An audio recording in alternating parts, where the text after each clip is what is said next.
Welcome to the Alex Salmond Show and to the last in our series, looking at the key issues raised around the party conference season. Today we focus on the subtle shifts in Labour's position on Brexit and what that means for the upcoming and vital votes in both houses of Parliament. Can Labour succeed in forcing a general election drama out of the Brexit crisis? Or can Theresa May achieve the impossible and secure the passage of a Chequers agreement which virtually nobody supports with any enthusiasm whatsoever? But first, your tweets, your messages and your emails. And first up from Arthur, who says, "Bravo, Alex and Taz, one of the best amongst a great series of shows. So many voices representative of our modern nation. If Scotland's leading party and Yes Movement got this coverage on its own media, the nation would have reclaimed its historic independence already." Thank you, Arthur. Very enthusiastic message. Pilar says, a lovely Pilar, "Excellent Alex Salmond show about democracy and referendums. I always enjoy listening to Tricia Marwick, and so do I." And lots of praise for Tricia, in fact, for last week. Valerie also says, "Especially good to hear from Tricia Marwick, so knowledgeable on Catalonia. Outrageous that Carme Forcadell," and that's of course Tricia's counterpart in the Catalan Parliament, "has been imprisoned for facilitating debate."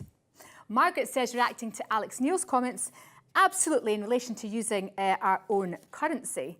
Carolyn Hunter says, "Get yourself dancing to some ABBA." Of course, Carolyn's referring to the Prime Minister's performance at her Tory party conference. There'll be none of that on the Alex Salmond Show. And finally from Barry Kirk, who, referring to independence, says, "We want it now, before we are dragged out of the EU." Now, by general consent, the Labour conference in Liverpool strengthened Jeremy Corbyn's position. Although the polls are still no better than level pegging, the Tory party high command are certainly taking the prospect of a Corbyn premiership very seriously indeed. Alex talked to the politician who one commentator described as the biggest winner at the conference, Derby Labour MP Chris Williamson, a man who not only saw every candidate he supported successfully elected to the new Labour NEC, but whose own odds on being Jeremy Corbyn's successor were slashed from 100 to 1 to 22 to 1. Chris Williamson, Labour at their conference, a huge cheer for Keir Starmer when his impromptu reference to the potential of staying in, being on a ballot paper in a referendum. Are Labour edging towards a people's vote?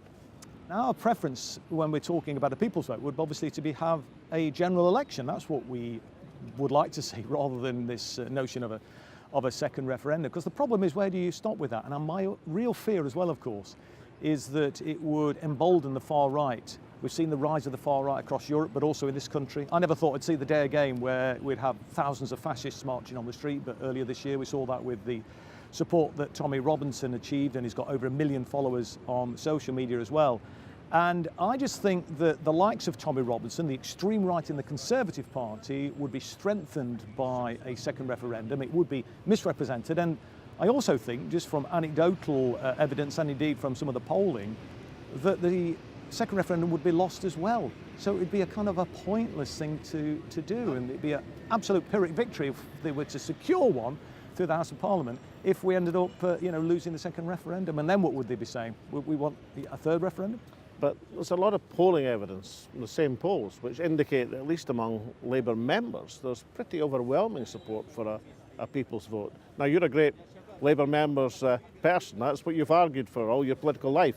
Don't you think you should listen to the membership on this basis? The biggest cohort, as you'll know, Alex, in any election are the non-voters. And for me, I think our route back to power is to immobilise those voters, give them a reason to vote, hopefully inspire them to support the Labour Party. And my worry is that if we start talking about second referendum, many of those people in that cohort would be deterred, I think, and I think it would be perceived as a betrayal of the decision that was taken in 2016 in that referendum, albeit as close as it was. Now, what united the whole conference, and indeed the Labour Party as a whole, and probably every member of Parliament from the Labour Party, is trying to get a general election. But you and I both know that the procedures in the House of Commons now make securing a general election extremely difficult. It's not just a question of having a vote of confidence anymore. You have to get a two-thirds majority of all members. Now, how can Labour possibly get a general election under these circumstances? There's some speculation, even from within the Conservative Party, that if the Tories can't reach an agreement in the House, that there are a sufficient number of Conservative MPs who are prepared to vote in a vote of confidence to bring down the government. Now, That's a bit of a tall story, I accept, but who knows? Most Labour, all Labour MPs are united to have a general election. Probably the one thing that unites certainly the vast majority, perhaps all Conservative MPs, is not having a general election. So even if Theresa May was to go as Prime Minister, it doesn't automatically mean a general election. No, it doesn't automatically mean that, that's absolutely right. But I think it would be a bit of an untenable scenario for a new incumbent to pick up the cudgels, as it were, given that they've got no democratic mandate. I think Labour going into an election slightly ahead or slightly behind would be in a very, very strong position, bearing in mind the strength of our movement now and the ability we have to use social media to campaign in the way in which we did in a very innovative fashion in the last election, and we put on the biggest increase in vote share since 1945. So that would be another reason why I think the Tories would be fighting shy of it. But as I say, who knows? I mean, there are Tories who are saying they are prepared to bring down this government. And we'll have to wait and see, obviously. Now, in the Liverpool conference, Labour made a pronounced and quite successful attempt to broaden the agenda beyond Brexit. But how is that going to be possible when you're coming into a House of Commons this autumn, which is going to be knife-edge votes on Brexit day and daily, or at least anticipated? How can Labour get across that broader agenda when the political dialogue is still dominated by Europe? Yes, of course, people do have an interest in Europe, but people are, more concerned about, the state of the National Health Service and our public services in general. Are their kids going to be able to get a decent career? Tuition fees, keeping a roof over their head, spiralling house prices, and even getting a house in the first place. I mean, the average age now for the first-time buyer is around 37 or 38. These are the sorts of issues, the bread and butter issues, I think, that people are most concerned about, rather than necessarily whether we are in or out of the European Union. Now, let's face it, Labour are champing at the bit to have a general election. Realistically, there isn't any deal that Theresa May could come back with from Brussels that Labour MPs would vote for. But come on, you'd vote against anything she comes back with, even if she walked across the North Sea. Well, I think it's pretty unlikely, to be fair. I mean, that's probably a fair comment, Alec. My worry, though, is that there's a lot of Tories inside and indeed outside Parliament who would be quite happy for there to be no deal, because their intention, in my opinion, is to turn Britain into a deregulated tax haven. That would be, nirvana from their perspective, because in reality, I think their main priority is representing, the elites in society. And, we've already in this country, even inside the European Union, workers in this country work more hours every single week. They work more weeks in every single year. They work more years in their life before they can get a pension, and compared to the rest of Europe. And then they get one of the lowest pensions in Europe. So it hasn't exactly worked that brilliantly well for ordinary working people in this country over the last 40 years. And I think that's one of the main reasons why, the vote went the way that it did. And to be honest with you, I know some people criticise Jeremy Corbyn, but around 65% of Labour voters supported remaining inside the European Union. I think the real fault lies with New Labour and Tony Blair and Gordon Brown, who didn't have a coherent or any industrial strategy to address the precarious employment, the housing crisis, the difficulties that people are facing in the coalfield communities, in the old mill towns and textile towns and manufacturing towns and cities up and down the country. And I think had we done that and given people a real stake, then I think we might have seen a very different outcome. And of course, the other thing they didn't do, in my opinion, was to sufficiently promote the positive benefits of being inside the European Union. All we ever seem to hear about in the media and indeed from politicians were the negative elements of being inside the European Union. I think that was the real difficulty, and that's why we've ended up in the situation that we're in today.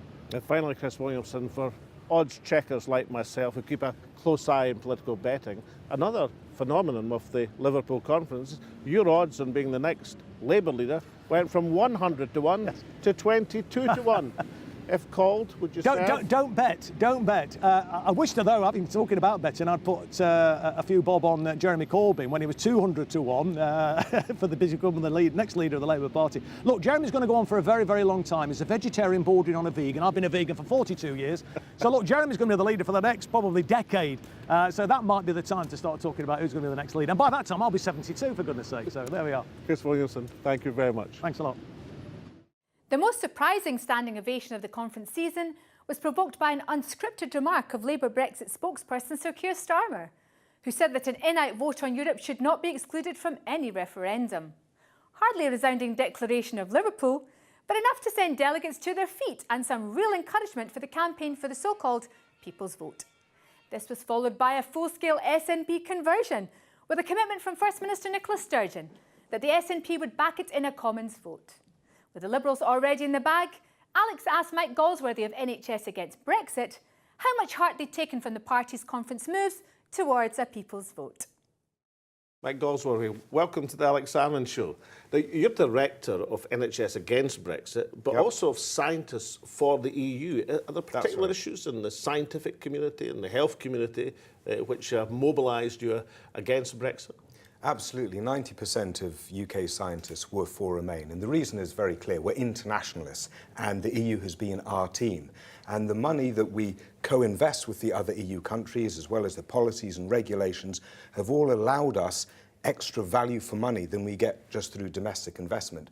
So the EU is outcompeting the US at the moment for science because we operate as a team, and that has been vital for the UK. And the health service? And the health service, we are already seeing strain on our NHS from Brexit. So because of the staffing issues caused by the government not guaranteeing EU citizens' rights, we're already seeing EU nurses leaving. They used to provide all of the growth for our nurses in this country. So would you say the government's creating a hostile environment, to coin a phrase, for nurses and doctors? They have continued their hostile environment. They treated EU citizens as bargaining chips, and this is what is driving them away as well as stopping them coming in.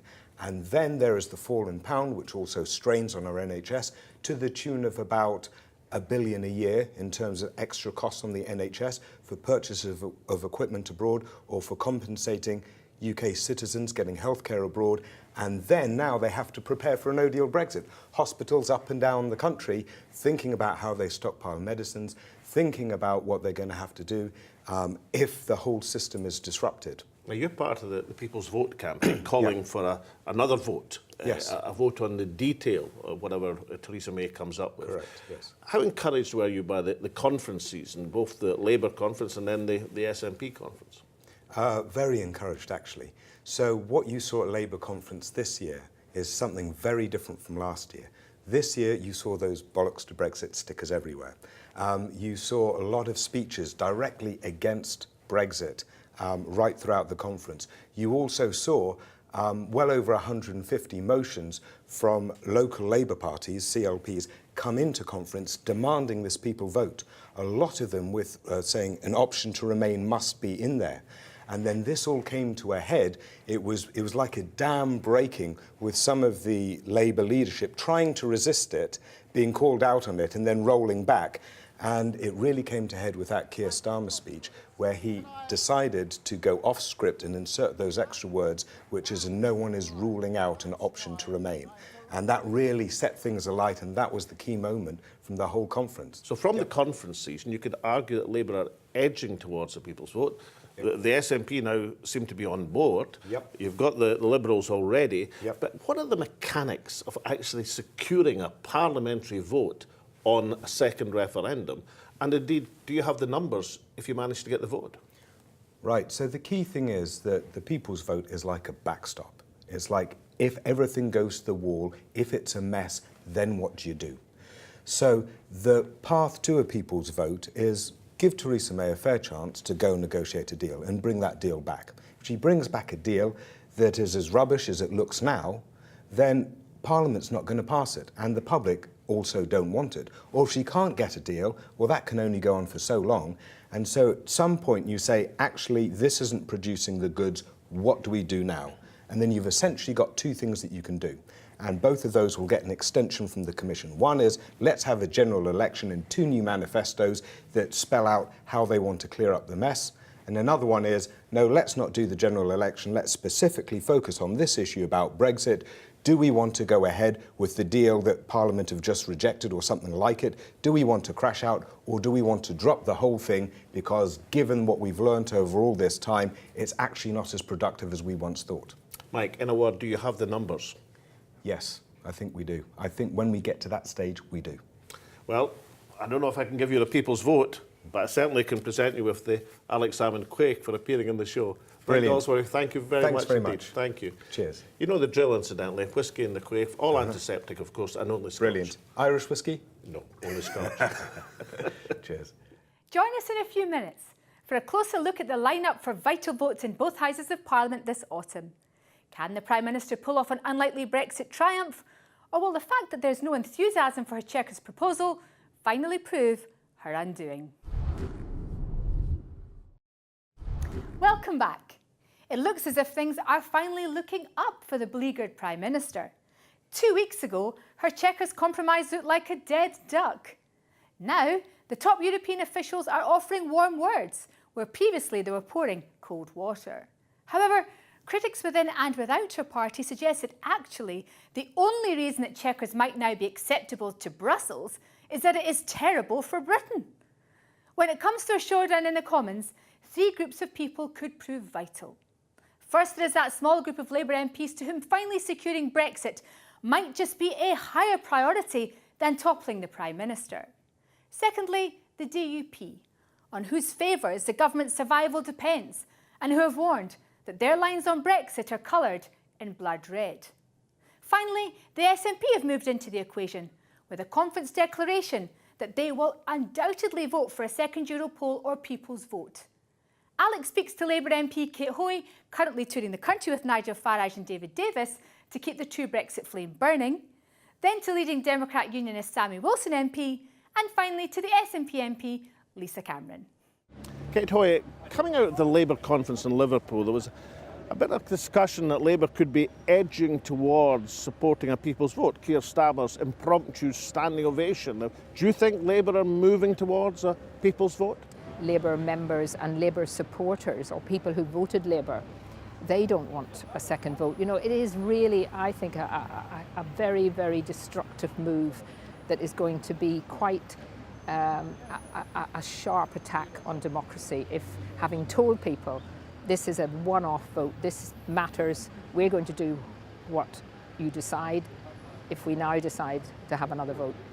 How about Theresa May's own position? I mean, she seems to be getting a bit friendlier reception towards the Chequers compromise, at least from the high Hegians in Brussels. Is there gathering support for Theresa May's Chequers position? Well, I certainly don't have any more support for it now than I did at the beginning, and I'm not quite sure what her compromise is.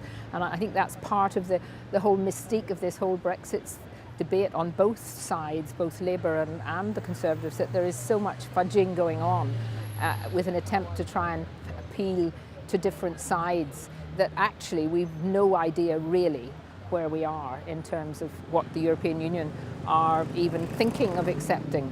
And I think we will end up with such a fudge that actually it will not be something that Parliament put through. And I can't see at the moment the Chequers negotiation position as it is at the moment being accepted in Parliament. So what would you say to the argument, if it's a hard Brexit or WTO Brexit that's being offered, that might move a Commons majority to no Brexit at all, or to a People's Vote to rerun the referendum? Well, of course, there are some people who say, look, let's just get out at the end of March and then we can negotiate all these different details. I don't think the European Union will allow that to happen. But so I feel the votes that are coming up are pretty simple. People either want to leave properly or they want to stay in. And those people who want to stay in are going to vote for anything that gives them that little bit of, we're still around, we've still got the EU running us in some way or other. And that's not going to be acceptable to the 17 million people who voted to leave. But Kay Hoey, finally, as an independent-minded Labour MP, if you were faced with a parliamentary choice between, on the one hand, having a genuine Brexit, a real leaving of the European Union, and on the other hand, perhaps the government falling in a general election, what would be your preferred option? Oh, well, I'd be very happy to, have a general election.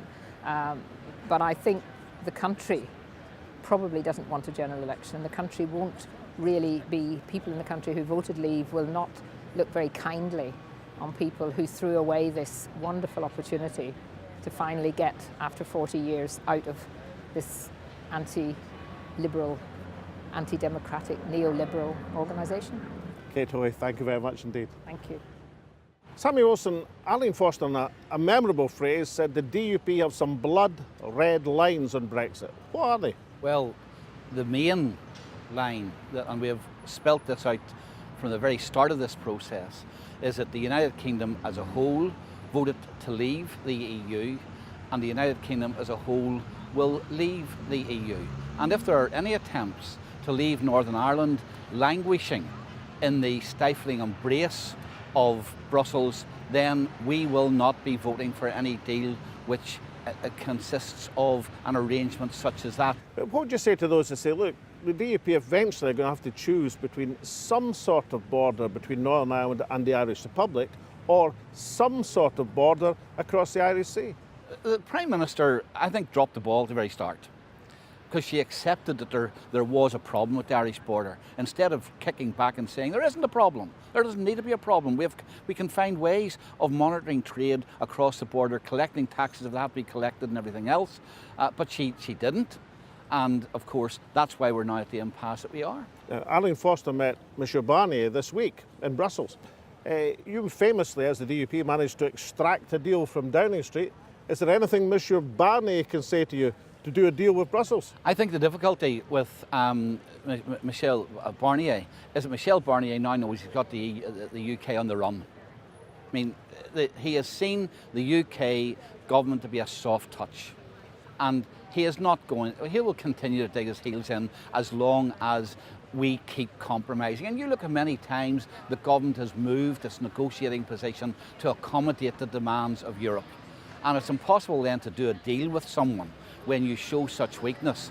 And I mean, I think that the Prime Minister has at this stage now got to consider, does she dig her heels in? Does she even take back some of the compromises she's already offered to the EU and say, I'll tell you what, we're going to have a fight about this now. And if you don't get this sorted out between now and March, you will finish up paying the consequences. Your German car makers will pay the consequences, French winemakers will pay the consequences, the Irish economy will pay the consequences because it will lose its main market in the GB. Now, we're up for a fight. Well, the DUP are famous for their negotiating strength. But what would you say to people who say, look, when this comes to the crunch in the House of Commons, and you're faced with either Theresa May's plan or perhaps Jeremy Corbyn as the next Prime Minister, then you're not going to risk a Jeremy Corbyn government. What would you say to people who say, well, you've got your own problems? We will not be browbeaten into accepting a compromise which we believe is detrimental to our part of the United Kingdom and to the United Kingdom as a whole. And finally, Sammy Wilson, is there something that the Prime Minister, Theresa May, could say to you now which would gather your support in the lobbies? No, it's not a case of what you say. It's a case of what is contained in the deal. And we have been saying to the Prime Minister and saying to the government, let us see what the text is that you're going to agree with the EU. Once we see that, then we will make our judgment. And, you know, we have given very clear guidance. And don't forget, we entered into this arrangement with the government in order to help deliver Brexit. Brexit would not have got as far as what it's got at present had it not been for DUP votes, because 50% of the votes on Brexit legislation depended upon DUP support. Without our support, the amendments would have been made to the legislation which would in effect have killed Brexit. So far we have delivered, but we will deliver on what we promised and the agreement that we entered into with the government. We'll not deliver on something different. Strong words, Sammy Wilson. Thank you very much. And now back in the studio, I'm delighted to be joined by Lisa Cameron, the SNP MP for East Kilbride, Straven and Les Mahago. Welcome to the Alex Salmond Show, Lisa. Thank you very much. Now, is there anything that Theresa May can deliver in terms of a Brexit deal that would persuade the SNP benches to give her some support? Well, if she were able to come back from the EU with a deal that accepted full access to the single market and customs union, then that might be a situation that could be agreeable, but that seems to be something she's not keen to do, and certainly her MPs are not looking for themselves. Now, at the SNP conference in Glasgow earlier this week, there was a shift in position towards supporting the people's vote, as it's called. How significant could that be? Well, that could be significant because if Labour and the Conservatives have divisions in terms of the type of Brexit they would like to see, then perhaps a Brexit deal can't be agreed through Parliament. Then it goes back to the people to decide what should happen. How about those in the party who previously had suggested, look, this is a dangerous precedent for the SNP because it might mean there has to be an affirmative second referendum if there's another Scottish referendum on independence. But at the same time, I'm looking for a second referendum on independence, so you have to look at both sides of that coin, and that's my key aim for the future. So having a second referendum when there is, I think, a distinct change in circumstance is the platform for that, and that would set a precedent, surely. When do you think this matter will come to absolute decision? Is it not until January that the absolute deadline comes down when Theresa May has to get the Commons backing or she's finished as Prime Minister? Well, that's very possible. I think that the negotiations will go down to the last moment, and I imagine that those will be tough negotiations. Now, yesterday was the first Prime Minister's questions. Everybody back to school after the party conference season. What was your sense of the mood across the parliamentary chamber? There was a definite sense of there being a lack of direction in terms of the government and its position on Brexit. And of course, there's also a lack of direction on the Labour benches. So there's a feeling that of confusion, perhaps, amongst MPs and anticipation for the big votes to come. Well, Lisa Cameron, neither of us can forecast the future, but what I can say for definite is I'm delighted to present you with the Alex Salmond Quake for appearing on the show. Thank you so much. Now, I don't have to tell you the drill. You know full well the uses to which a quake can be put. Yes, indeed. And thank you so much for giving this to me, and I'll be sharing it with friends in the future. Thank you, Lisa. Thank you. Well, we've just been through a conference season where both the main Westminster parties will be reasonably satisfied. Their under-pressure leaders were seen to have performed better than their detractors hoped, and a lot better than their advisers feared. Jeremy Corbyn sees the glimmer of the prize of a general election. Theresa May sees the glimmer of an opportunity that her hitherto friendless Chequers compromise might at last be attracting some support, if only as the least worst option, everybody's third choice. Meanwhile, the SNP must be buoyed by the huge numbers turning out to demand independence on the streets of Scotland's capital. The grassroots troops are certainly mobilised to an even greater degree than in 2014. As we've seen from Kate Hoey and Sammy Wilson, the Prime Minister is not without potential swing support among other parties for a Brexit position. However, in neither case can that support be taken for granted, and in neither case does it seem to be for the Prime Minister's present Brexit position.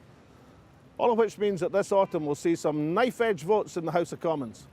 The Prime Minister's team may hope they'll all be over by Christmas. But on the other hand, it's difficult to see how the Chequers plan, which few really understand and even fewer really support, can possibly prevail. What is more certain, it will be back next week. And so from Tasmina and me and all at the show, it's goodbye for now.